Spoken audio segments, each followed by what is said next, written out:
Hello everyone.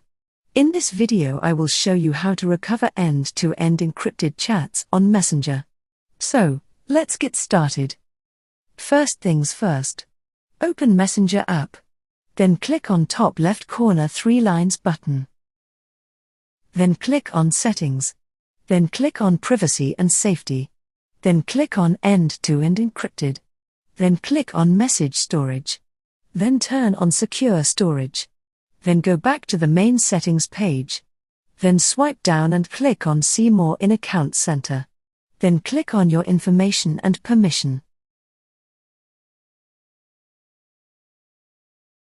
Then click on Download or Transfer Your Information. Then select to download all available information or select specific types of information. Then select Download to Device or Transfer to Destination. Then click on Next. Then click on Create Files. Then it will request for your information to download. And that's how you recover end-to-end encrypted chats on Messenger. If you found this video, subscribe to our channel for more tech tips and tricks. Thanks for watching, and I'll see you next time.